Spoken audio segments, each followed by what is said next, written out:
Subscribe कीजिए हमारे channel को और बेल आइकॉन को दबाइए हमारी लेटेस्ट वीडियो सबसे पहले देखने के लिए।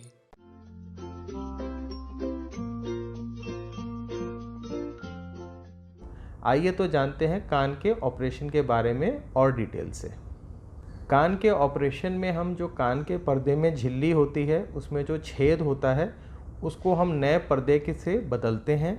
इस ऑपरेशन को हम लोग टिम्पैनोप्लास्टी कहते हैं। ये एक तरह की माइक्रो सर्जरी होती है। कान के टेम्पल के ऊपर वाले हिस्से में एक झिल्ली होती है जिसे कहते हैं टेम्पोरालिस फेशिया।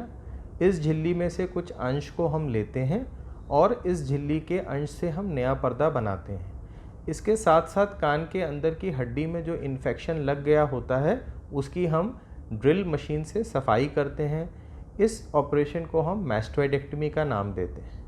अक्सर हम देखते हैं बहुत दिनों तक पस आने की वजह से कान के अंदर की जो सुनाई की हड्डियां होती हैं जो कि चावल के दानों के बराबर होती हैं, अक्सर वो हड्डियां गल जाती हैं।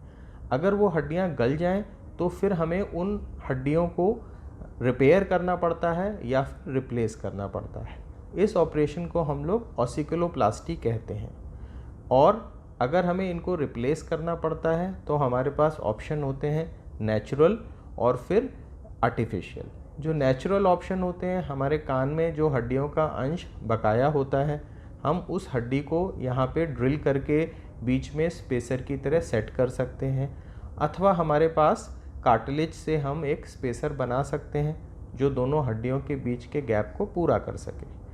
और अगर हमें ये नेचुरल सब्सटेंस नहीं मिलता है, जैसे कि रिविजन ऑपरेशन की स्थिति में, तो हम आर्टिफिशियल इम्प्लांट्स का भी इस्तेमाल करते हैं जो कि टेफ्लॉन के बने हुए हो सकते हैं या फिर टाइटेनियम के बने हुए हो सकते हैं। इनको हम लोग टॉर्प या पॉर्प के नाम से कहते हैं, माने कि टोटल ऑसिकुलर रिप्लेसमेंट प्रोस्थेसिस और पार्शियल ऑसिकुलर रिप्लेसमेंट प्रोस्थेसिस। आम तौर पे कान की अवस्था के अकॉर्डिंग ये तीनों ऑपरेशन एक एक बार या एक साथ करने की ज़रूरत पड़ सकती है। कई स्थिति में हम देखते हैं कि कान में अगर इन्फेक्शन ज़्यादा होता है तो पहली अवस्था में सिर्फ पर्दा बनाने का काम और कान की हड्डी की सफाई का काम, जिसे टिम्पैनोमैस्टोइडेक्टमी कहते हैं, इसको किया जाता है। और थोड़े समय के बाद जब कान की हड्डी का इन्फेक्शन ख़त्म हो चुका होता है, पर्दा वगैरह अपनी जगह पे बन चुका होता है, तो सुनाई को बेहतर करने का ऑपरेशन किया जाता है जिसको हम लोग ऑसिकुलोप्लास्टी का नाम देते हैं। Thank you.